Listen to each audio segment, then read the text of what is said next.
नमस्कार दोस्तों, मेरा नाम है प्राची। संस्कृति आईएएस यूट्यूब चैनल पर आप लोगों का बेहद स्वागत है। आज हम टारगेट प्रीलिम्स 2022 इसका वीडियो आपके सामने लेकर आए हैं। जैसा कि मैंने आपको पहले ही बताया था कि प्रीलिम्स की परीक्षा को ध्यान में रखते हुए इस प्रोग्राम को हमने डिज़ाइन किया है।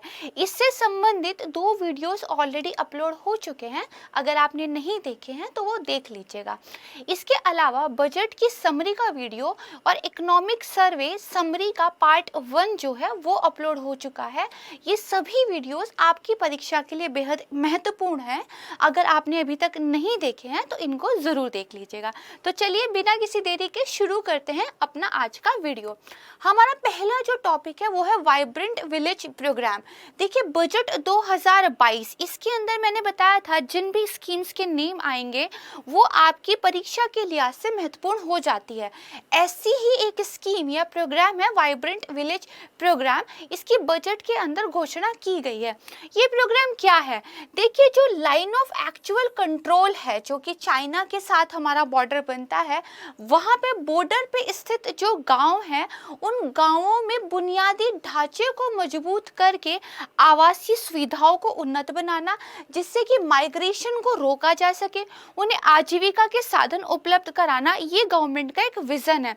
अगर आपने इंडिया चाइना वाली हमारी वीडियो देखी है तो उसमें कॉन्सेप्ट मैंने क्लियर किया था कि चाइना जो है बॉर्डर्स पर अपने एनक्लेव बना रहा है और वो बेसिकली मिलिट्री कम सिविलाइजेशन टाइप के एनक्लेव्स हैं जिनको वो अपनी एक तरीके से स्ट्रेटजिक मजबूती के लिए बना रहा है, जहाँ पे वो अपने सिविलियंस के लिए भी जो है सुविधाएं लेके आ रहा है, साथ में वो बॉर्डर का मिलिटराइजेशन भी कर रहा है। तो उसी के काउंटर में आप कह सकते हैं कि गवर्नमेंट ये योजना लेकर आई है जिसमें बॉर्डर के पास वाले जो गांव हैं उनका डेवलपमेंट करने का प्रयास सरकार की तरफ से किया जाएगा।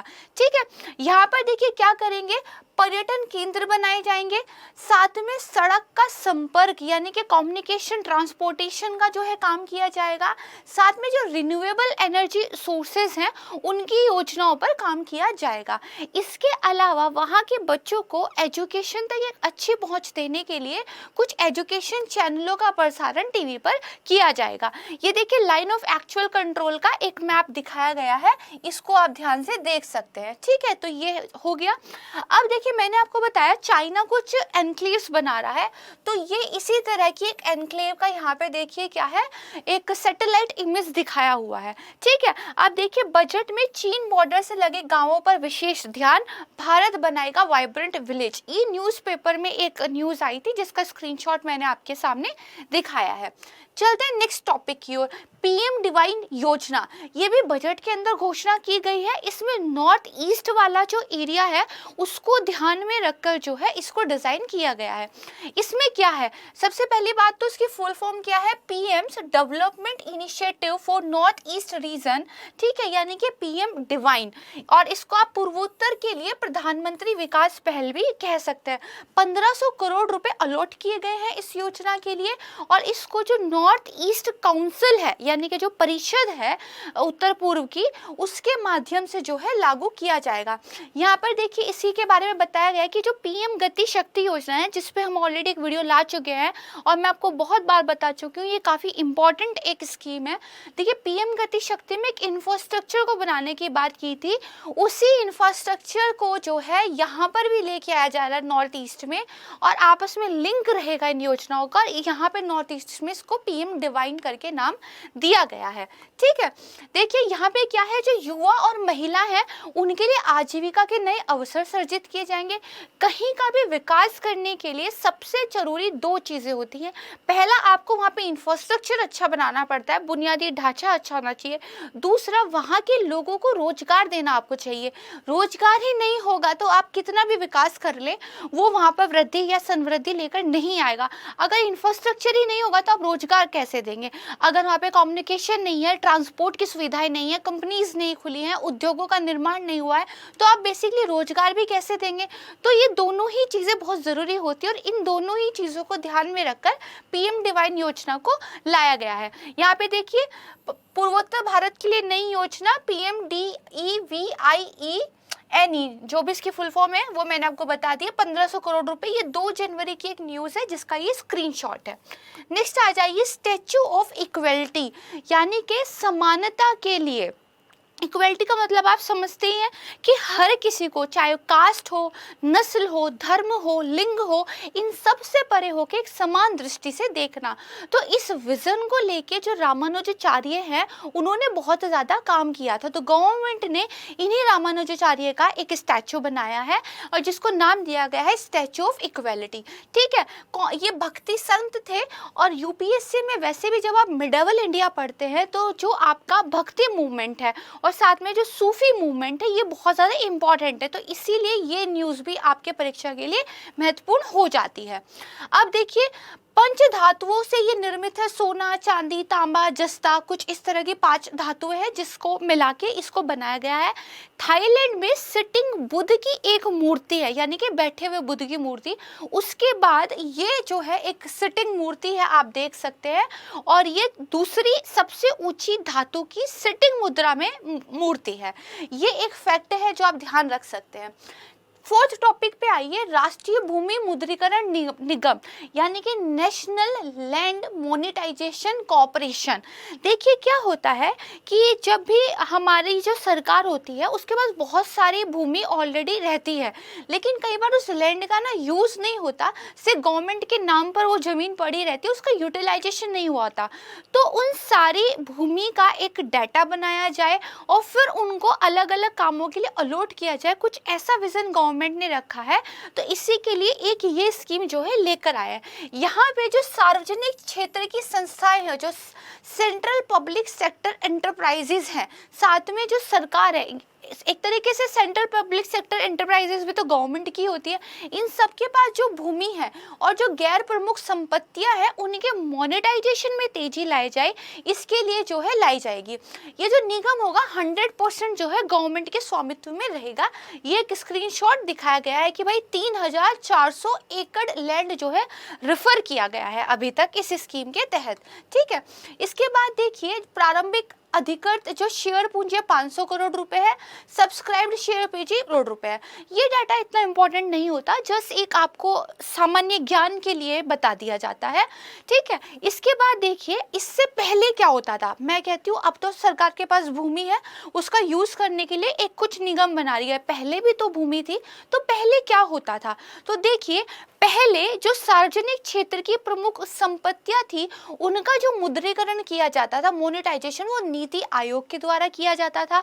जो गैर प्रमुख संपत्तियां थी उनका मोनेटाइजेशन दीपम यानी कि निवेश एवं सार्वजनिक संपत्ति प्रबंधन विभाग, इसके द्वारा किया जाता था। ठीक है, तो पहले क्या था ये भी हम समझ गए। 5th टॉपिक देखिए, जो वर्ल्ड हेरिटेज साइट्स घोषित की जाती है तो वो देखिए एक तरीके से सम्मान की बात होती है कि भाई हमारे देश में ये कुछ स्थल हैं, इनको वर्ल्ड हेरिटेज यानी कि विश्व विरासत स्थल के रूप में घोषित किया गया है। तो 22-23 की एक लिस्ट आने वाली थी और हमारी गवर्नमेंट ने अपने जो है ऑप्शंस इन लोगों के पास भेजे हैं कि भाई इनको आप जो है घोषित कर सकते हैं। तो होयसल जो मंदिर है इनको नॉमिनेट किया गया है। तो होयसल मंदिर का आर्किटेक्चर के 2-3 तरह टाइप के मंदिर है, ये आपके लिए इंपॉर्टेंट हो जाता है। होयसल मंदिरों का आर्किटेक्चर आपके आर्ट एंड कल्चर का पार्ट हो जाता है, ये वहां से आप जो है कवर करेंगे। वापस आते थे कि कर्नाटक में बेल्लूर, हेलबीडू और सोमनाथपुर के 3 घटक मंदिर हैं, यानी कि जो 3 मंदिर है इनको चिन्हित किया गया है। इसके बाद देखिए इससे पहले यूनेस्को की एक और न्यूज़ इंपॉर्टेंट हो जाती है कि जो यूनेस्को की साइट है उस पर भारत की जो विश्व विरासत स्थल लिखे गए हैं इनको हिंदी में दिखाया जाएगा। तो ये एक बड़ा इंपॉर्टेंट हुआ है। तो वही लिखा है कि हिंदी विवरण प्रकाशित करने पर सहमति जो है व्यक्त हुई है। अब ये जो 3 मंदिर है इनके बारे में देख लेते हैं। सबसे पहला मंदिर है चेन्ना केशव मंदिर। तो केशव नाम से ही आपको पता चल रहा है कि कृष्ण यानी कि विष्णु भगवान को समर्पित ये मंदिर है। उसके बाद होयलेश्वर मंदिर हेलीबीड, ये शिव जी को समर्पित है और इसका निर्माण होयसल राजा विष्णुवर्धन ने 1121 ईस्वी में करवाया था। ठीक है, यहाँ पे 240 से ज्यादा दीवारों पे संलग्न जो मूर्तियां हैं उनके लिए बहुत ज्यादा फेमस है। देखिए बड़ा प्यारा सा आर्किटेक्चर यहाँ पे दिखाया भी गया है। इसके बाद थर्ड जो है केशव मंदिर सोमनाथपुरा, ये कृष्ण जी को समर्पित है। 3 नाम उनके आते हैं, जनार्दन, केशव, वेणुगोपाल। ठीक है, तीनों ही नाम क्या है हमारे कृष्ण जी के हैं। अब विश्व धरोहर स्थल के बारे में भी जान लेते हैं। कौन सी वो साइट्स होती हैं जिनको वर्ल्ड हेरिटेज विरासत के रूप में जो है घोषित किया जाता है, जिनका कुछ सांस्कृतिक महत्व हो, जिनका कुछ भौतिक जो है महत्व हो, उनको ये घोषित किया जाता है। देखिए यहाँ पे लिखा भी है कि यूनेस्को द्वारा लिस्टेड विशेष सांस्कृतिक या भौतिक महत्व के स्थलों को विश्व धरोहर स्थल के रूप में जाना जाता है। 3 तरह के ये होते हैं, प्राकृतिक, सांस्कृतिक और मिश्रित। अगर भारत की बात की जाए तो सांस्कृतिक विरासत में धोलावीरा हड़प्पा का एक शहर था, इसको रिसेंटली घोषित किया था। अगर प्राकृतिक की बात की जाए तो ग्रेट हिमालयन नेशनल पार्क जो है। अगर मिश्रित की बात की जाए तो जो कंचनजुंगा, जिसको खांगजेंद जोंगा भी कहते हैं, मेरी प्रोनाउंसिएशन के लिए माफ कीजिएगा, इसको देखिए घोषित किया गया था। टोटल कितने स्थल हैं भारत में? तो 40 है, जिसमें से 32 सांस्कृतिक है, 7 प्राकृतिक और याद रखिएगा 1 मिश्रित स्थल है। और यूपीएससी में इस पे क्वेश्चन भी पूछा गया है ऑलरेडी। नेक्स्ट टॉपिक पे आइए, कोल गैसिफिकेशन, कोयले का गैसीकरण, यानी कि इनपुट में आप कोयला दें, आउटपुट में आपको गैस मिल जाए, उस गैस का यूज आप एनर्जी के रूप में कर सके, यूरिया को बनाने में कर सके या हाइड्रोजन गैस के लिए कर सके। तो बेसिकली ये एक फायदा होता है, ये क्लीन एनर्जी थोड़ा कोयला से बना देती है। कैसे ये काम करता है पहले ये हम समझ लेते हैं। देखिए यहाँ पर आप क्या करते हैं, गैसीफायर में कोयला, स्टीम और ऑक्सीजन इनपुट के रूप में देते हैं। इसके बाद एक प्रोसीजर होता है पूरा का पूरा, फिर यहाँ पे गैस की क्लीनिंग की जाती है जिसमें कार्बन डाइऑक्साइड को कैप्चर कर लिया जाता है और जो आपकी H2S है इसको क्लीन किया जाता है। ठीक है, फिर यहाँ पे आपको मिथेनेशन प्राप्त होता है, इससे वाटर को सेपरेट कर दिया जाता है, एंड में आपको मीथेन गैस मिल जाती है। इसी की एक दूसरी प्रोसेस होती है, उससे आपको फ्लू गैस या फिर आप कह सकते हैं सिन गैस, प्रोड्यूसर गैस, ये अलग अलग भी, इनके बस कंपोजिशन में डिफरेंस होता है ये गैसें ही क्लीन सोर्स ही हैं एक हद तक, लेकिन इनकी कंपोजिशन में डिफरेंट होता है, ये भी हमें इससे प्राप्त होती है। सिन गैस, प्रोड्यूसर गैस को आप जरूर पढ़िएगा, इसकी डेफिनेशन एक बार देखिएगा। अब वापस आते हैं टॉपिक पे। देखिए कोयला के गैसीकरण के लिए 4 पायलट परियोजनाओं की फिलहाल घोषणा की गई है, इसीलिए ये न्यूज़ में है। देखिए प्रक्रिया क्या होती है, फ्यूल गैस को बनाने के लिए कोयले को, मैंने आपको बताया, एयर, ऑक्सीजन, स्टीम यानी कि वाष्प या कार्बन डाइऑक्साइड के साथ आंशिक रूप से क्या किया जाता है, ऑक्सीडाइज किया जाता है। ठीक है, इस गैस का उपयोग फिर क्या किया जाता है, पाइप्ड प्राकृतिक गैस यानी कि पाइप्ड नेचुरल गैस जो PNG होती है इसको बनाने के लिए, या फिर मीथेन जो कि CH4 होती है, इसको बनाने के लिए, ऊर्जा के कुछ और अल्टरनेट के लिए जो है यूज किया जाता है। सिन गैस का उत्पादन, तो देखिए सिन गैस की कंपोजिशन क्या होती है ये मैं आपको बता देती हूँ। इसके अंदर methane, carbon monoxide, hydrogen, carbon dioxide, जलवाष्प होती है। इसी सिन गैस से देखिए आप हाइड्रोजन को भी अलग करके एक क्लीन फ्यूल जो है बना सकते हैं। सिन गैस का उपयोग बिजली का उत्पादन करने में, उर्वरक जैसी चीजों में हो सकता है। फिर जो कोयला का गैसीकरण है, इससे हाइड्रोजन आपको मिलती है, मैंने बताया, उसका उपयोग भी अलग अलग उद्देश्यों के लिए किया जा सकता है। हाइड्रोजन तो अपने आप में बहुत अच्छा फ्यूल है ना, इसकी तो मैनी एप्लीकेशंस है। ठीक है, तो हाइड्रोजन का भी उपयोग जो है किया जा सकता है। नेक्स्ट आ जाइए धन्यवाद प्रस्ताव, पॉलिटी का ये टॉपिक है। देखिए अनुच्छेद 87 कहता है कि भाई राष्ट्रपति एक विशेष संबोधन करेंगे, वो विशेष संबोधन क्या है, यही धन्यवाद प्रस्ताव है। और राष्ट्रपति का जो अभिभाषण था उसी में हाल में संशोधन प्रस्तावित किए गए थे, इसीलिए ये न्यूज़ में है। भाई ये क्यों होता है, देखिए हमारा जो कॉन्स्टिट्यूशन है वो काफ़ी हद तक ब्रिटिश कॉन्स्टिट्यूशन से भी प्रभावित है। तो वहाँ पे क्या होता था, जो राज सिंहासन है वो एक भाषण देता था, उसी राज सिंहासन के भाषण से प्रेरित होकर हमारे यहाँ राष्ट्रपति भाषण देते हैं। फर्क क्या होता है, वहाँ पे मतदान नहीं होता, यहाँ पे मतदान होता है। यहाँ पे जो जनता है उसके द्वारा चुने हुए जो प्रतिनिधि होते हैं वो राष्ट्रपति के अभिभाषण पर मतदान करते हैं, क्योंकि हम क्या है, हम गणतंत्र है, रिपब्लिक है। ठीक है, अब आ जाइए कब कब ये देते हैं, तो जब जब भी आम चुनाव होते हैं, हर आम चुनाव के बाद एक पहला सत्र होता है सदन का, तो उस सत्र का सबसे पहला जो शुरुआत होती है उसमें ये देते हैं। इसके अलावा हर साल सत्र के प्रारंभ में देखिए अलग अलग सत्र होते हैं ना, मानसून, बजट, तो हर साल एक नया सत्र बजट सत्र से शुरू होता है आपका, जैसे अभी हुआ था। तो उसकी शुरुआत में ये टाइमिंग होती है जिस पे राष्ट्रपति क्या है, दोनों सदनों को संबोधित करते हैं, और इसमें देखिए दोनों सदनों के सदस्यों का उपस्थित रहना आवश्यक होता है। इसके बाद देखिए इसको विशेष संबोधन कहा जाता है।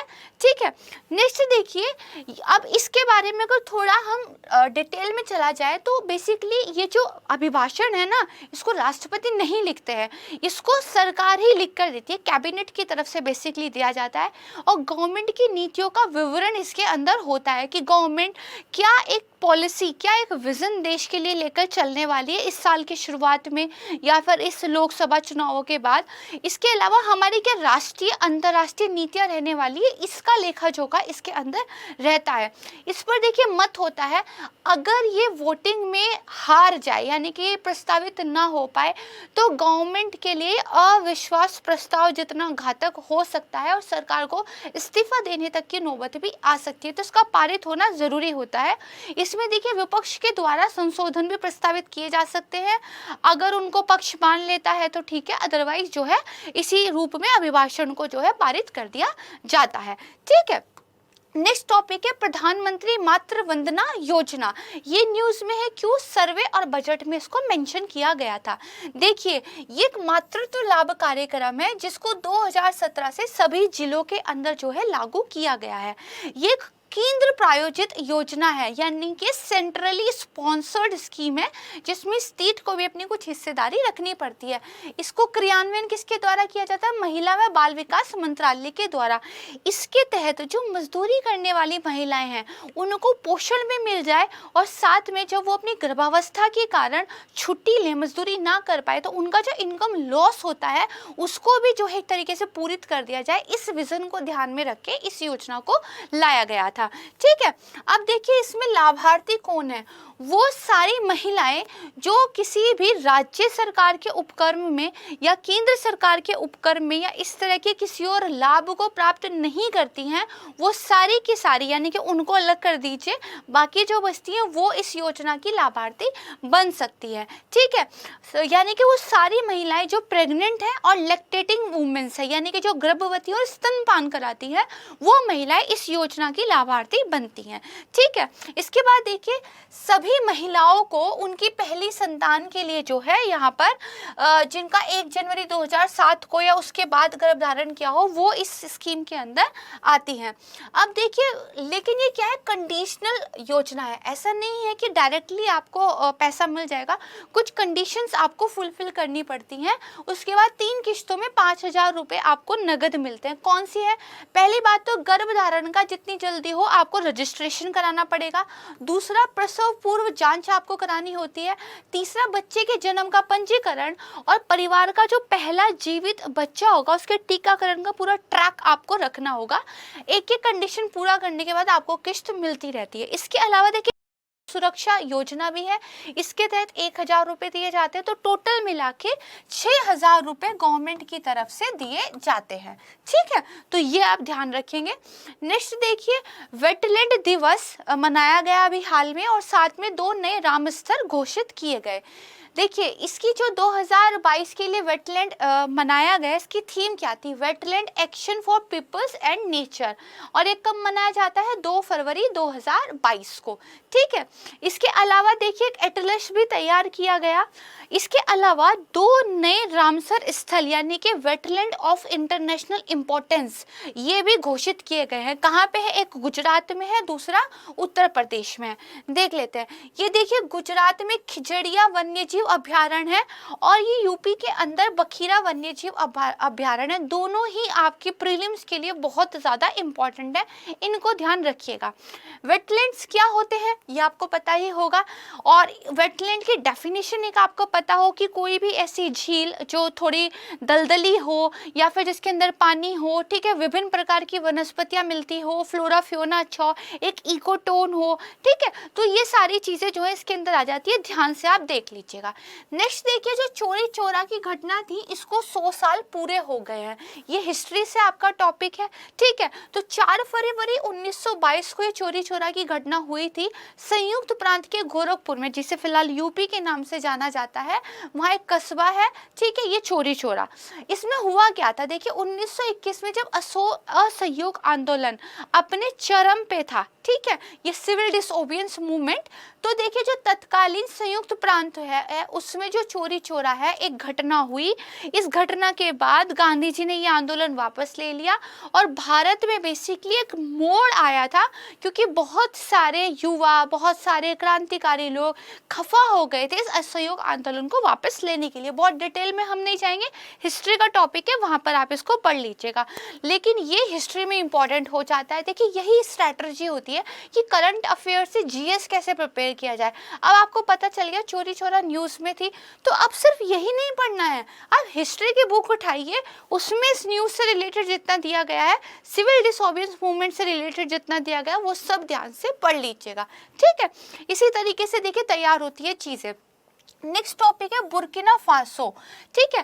देखिए हाल ही में अफ्रीकी संघ यानी कि जो अफ्रीकन यूनियन है उन्होंने एक निर्णय लिया और उसमें इन्होंने कहा कि भाई जो बुर्किना फासो में अभी तख्ता पलट हुआ है, वहाँ के राष्ट्रपति को जो आप लोगों ने हटा दिया और एक पूरी वहाँ पे अफरा तफरी मची हुई है, इसके रिएक्शन में उन्होंने कहा भाई हम आपको अफ्रीकी संघ से बाहर निकालते हैं, ठीक है। ये अफ्रीकी संघ जो है इसके बारे में हम देखेंगे। यहाँ पे देखिए बुर्किना फासो का मैप दिया गया है, इसके आसपास की कंट्री है माली, ठीक है, Ivory Coast, Ghana, Togo, Benin, Nigeria, Niger, ठीक है। तो ये आप ध्यान रखेंगे कि किस किस से इसका बॉर्डर मिलता है। देखिए बुर्किना फासो में एक सैन्य विद्रोह हुआ और जब तक वहाँ संवैधानिक व्यवस्था बहाल नहीं हो जाती तब तक वो संगठन की किसी भी कार्रवाई में भाग नहीं ले सकेगा, ऐसा अफ्रीकी संघ ने बोला है। देखिए हुआ क्या था, 2015 से वहाँ पे एक हिंसा का चक्र चल रहा है और ये हिंसा वहाँ पे क्यों हो रही है, इसका श्रेय जाता है अल-कायदा और आईएसआई को, ठीक है। ये जो आतंकवादी समूह है ये वहाँ पे जिहादी आंदोलन चला रहे हैं और जिसकी वजह से वहाँ स्थिति काफ़ी खराब हो चुकी है। देखिए ये दूसरा निलंबन है, इससे पहले पश्चिमी अफ्रीकी देशों के आर्थिक समूह ने भी बुर्किना फासो को निलंबित कर दिया था और अब इसको अफ्रीकन यूनियन ने निलंबित कर दिया। अफ्रीकन यूनियन के बारे में समझते हैं, ये कॉन्टिनेंटल यूनियन एक महाद्वीपीय समूह है और अफ्रीका में स्थित जो यूरोपीय अधिकार वाले विभिन्न क्षेत्र हैं अगर उनको छोड़ दिया जाए तो अफ्रीका महाद्वीप के 55 देश इसके अंदर शामिल हैं। इसकी स्थापना हुई थी 2001 को इथियोपिया की राजधानी अदीस अबाबा में और अदीस अबाबा में ही इसका जो है मुख्यालय भी है। अब बात कर लेते हैं कि पश्चिमी अफ्रीकी देशों का आर्थिक समूह, तो ये 15 देशों का एक रीजनल पॉलिटिकल इकोनॉमिकल यूनियन है, ठीक है। 1975 में लागोस की संधि से इसकी स्थापना हुई थी और ये इस रीजन में एक शांति सेना, एक पीस फोर्स के रूप में भी काम करता है। ये अफ्रीका का मैप है, एक बार आप इसको देख लीजिएगा। चलते हैं नेक्स्ट टॉपिक की ओर। नेक्स्ट टॉपिक है आपका संवर्धित चावल यानी कि फोर्टिफाइड राइस। देखिए नॉर्मल राइस होता है उनको हम खाते हैं, उनकी जो भी न्यूट्रिशन वैल्यू है, जब उन राइस के अंदर और विटामिन्स और ज़्यादा चीज़ों को डाल दिया जाए और उनकी न्यूट्रिशन क्वालिटी को एनहेंस कर दिया जाए तो उस प्रक्रिया को बोलते हैं फोर्टिफिकेशन। अगर ये चावल में की जाए तो वैसे चावलों को बोलते हैं फोर्टिफाइड राइस। जो गवर्नमेंट की मिड डे मील योजना है या फिर जो गवर्नमेंट की इंटीग्रेटेड चाइल्ड डेवलपमेंट योजना है, इनके तहत भोजन में ये फोर्टिफाइड चावल जो है सरकार की तरफ से बच्चों के अंदर पोषण की ज़रूरतों को पूरा करने के लिए दिया जाता है, ठीक है। तो देखिए 2019 में आने वाले 3 सालों के लिए चावल की फोर्टिफिकेशन के लिए केंद्र प्रायोजित एक पायलट योजना को मंजूरी दी गई थी। 3 राज्यों के 15 जिलों के अंदर इस योजना को पायलट योजना के रूप में शुरू किया गया था। ठीक है, अब देखिए सरकार ने पिछले साल जो इंटीग्रेटेड चाइल्ड डेवलपमेंट योजना थी, आंगनवाड़ियों में, स्कूलों में इसको लागू किया, किसमें, मिड डे मील योजना में, और इसके बाद से जो है फोर्टिफाइड चावलों के वितरण में तेजी आई। चिंताएं क्या हैं भाई? ये तो अच्छी चीज़ है ना कि आप बच्चों को न्यूट्रिशन दे रहे हैं। देखिए पहली चिंता तो ये है कहीं ऐसा ना हो कि आप जो है न्यूट्रिशन की ओवर सप्लाई कर दें। आप इतनी सारी स्कीम्स के अंदर ऑलरेडी ही न्यूट्रिशन से रिलेटेड कुछ कुछ चीज़ें दे रहे हैं, अगर ये फोर्टिफाइड राइस अगर न्यूट्रिशन लेवल को थोड़ा बढ़ा देगा तो कोलेस्ट्रॉल वगैरह के बढ़ने की चिंताएं सामने आई हैं। ठीक है, तो एक चिंता तो यही है। तो आयरन जो पोषक तत्व है इसकी अगर अधिकता हो जाएगी तो इससे शुगर, उच्च रक्तचाप, उच्च कोलेस्ट्रॉल जैसे प्रॉब्लम हो सकती हैं। दूसरी बात यह है कि सिर्फ चावल ही बच्चा अगर खा रहा है और चावल से ही आप उसकी सारी ज़रूरतें पूरी कर दे रही है, ये भी ठीक नहीं है। आहार का विविधीकरण होना चाहिए। आपके फूड में हमेशा डाइवर्सिफिकेशन होना चाहिए। देखिए आयुर्वेद कहता है 5 जो टेस्ट है उनको आपको खाना चाहिए, जैसे खट्टा, कड़वा, मीठा, नमकीन, तीखा, ये सारे के सारे टेस्ट आपको खाने चाहिए, क्योंकि हर एक टेस्ट आपकी बॉडी के अंदर एक अलग तरह का काम करता है। और आपकी जो फूड है उसके अंदर फल, सब्जियां, अनाज, चीज़, दूध, ये सारी चीज़ें होनी चाहिए। तो ये डाइवर्सिफिकेशन ऑफ डाइट होना ज़रूरी है। सिर्फ चावलों को आप फोर्टिफाइड कर देंगे और आहार का विविधीकरण इससे कम हो जाएगा, ये इसको लेकर भी चिंताएं सामने आई हैं। ठीक है, नेक्स्ट देखिए कि जो फूड फोर्टिफिकेशन है ये है क्या। तो WHO ने इसकी टेक्निकल डेफिनेशन दी है, किसी भी खाद्यान्न को पोषण युक्त बनाने हेतु उसमें सावधानी से नाप तोल के, ऐसे नहीं कि कुछ भी डाल दिया, बड़ा मेजरमेंट करके जब आवश्यक सूक्ष्म पोषक तत्वों की, माइक्रो न्यूट्रिएंट की, जैसे विटामिन की, खनिज तत्वों की मात्रा को बढ़ा दिया जाता है तो इसको फोर्टिफिकेशन कहते हैं। ठीक है, और FSSAI के मापदंडों के अनुसार अगर 1 किलो फोर्टिफिकेशन चावल है तो उसके अंदर iron, folic acid, vitamin B12 होता है। इसके अलावा जस्ता, vitamin A, vitamin B1, vitamin B2, vitamin B6, vitamin B3 भी होते हैं। ठीक है, नेक्स्ट टॉपिक देखिए केसर का कटोरा परियोजना। बेसिकली केसर बाउल स्कीम है, हिंदी में इसका केसर का कटोरा जो है ट्रांसलेशन हो गया है। ठीक है, देखिए जो north east centre for technology application and reach nectar है, इसके द्वारा अरुणाचल प्रदेश और मेघालय के अंदर कुछ क्षेत्रों के अंदर केसर की खेती को जो है प्रोत्साहन देने के लिए काम किया जाएगा। मैंने जब आपको सर्वे और बजट की वीडियो पढ़ाई थी उसमें मैंने बताया था नॉर्थ ईस्ट के डेवलपमेंट को लेके गवर्नमेंट बहुत काम कर रही है। एक स्कीम हमने डिवाइन पढ़ी, एक स्कीम हम ये पढ़ रहे हैं, दोनों ही नॉर्थ ईस्ट के लिए हैं। ठीक है, तो देखिए इससे अलावा एक राष्ट्रीय केसर मिशन योजना ऑलरेडी चल रही थी, लेकिन अभी भी क्या है ये सफिशिएंट नहीं है, खासकर नॉर्थ ईस्ट क्षेत्र की अपनी अलग डिमांड्स होती हैं। तो देखिए कश्मीर का जो पंपोर क्षेत्र है उसको केसर के उत्पादन में फर्स्ट माना जाता है। इसके बाद बडगाम, श्रीनगर, किश्तवाड़ जिले का स्थान आता है। ठीक है, और ये जो केसर मिशन है हमारा, ये कश्मीर के ही कुछ निर्दिष्ट स्थानों तक सीमित है, तो इसलिए नॉर्थ ईस्ट के लिए हम केसर का कटोरा योजना लेकर आए हैं। ठीक है, ये देखिए कश्मीर के पंपोर रीजन में प्यारी सी खेती की जा रही है केसर की, ब्यूटीफुल कलर। उसके बाद देखिए पुनोरा धाम, ये चर्चा में है क्योंकि यूपी गवर्नमेंट ने अभी पर्यटन मंत्रालय से एक रिक्वेस्ट की है कि पुनोरा धाम को जो स्वदेश दर्शन योजना है उसके अंदर जो रामायण सर्किल है इसमें शामिल कर लिया जाए। देखिए अपनी ही कंट्री में घूमिए, इंटरनेशनल तो बाद में जाइए, पहले अपने देश को तो जान लीजिए। तो इसी को ध्यान में रख के स्वदेश दर्शन योजना शुरू की गई थी।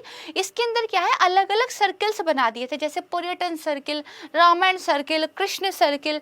इसके अंदर क्या किया गया था, फॉर एग्जाम्पल रामायण से रिलेटेड जितने भी स्थान थे उनको एक सर्किल के तहत जोड़ दिया गया और आप उसकी जो है यात्रा कर सकते हैं। तो पुनोरा धाम को भी इसमें जोड़ने की रिक्वेस्ट जो है अभी की है। ठीक है, मैंने शायद यूपी बोला है, बिहार की तरफ से की गई है। देखिए पुनौरा धाम जो है उसको भी प्रसाद योजना के तहत शामिल किया गया है। प्रसाद योजना के बारे में आप थोड़ा सा पढ़ लीजिएगा, ठीक है। पुनौरा धाम है क्या है? इसको माता सीता का जन्म स्थान माना जाता है। तो ये रामायण सर्किल में इसकी कितनी ज़्यादा इंपॉर्टेंस हो गई है ना। और ये सीतामढ़ी शहर से लगभग 5 किलोमीटर दूर पश्चिम में है। ये देखिए रामायण सर्किल की एक पिक्चर दिखाई हुई है। रामेश्वर इसका साउथ पॉइंट हो जाता है।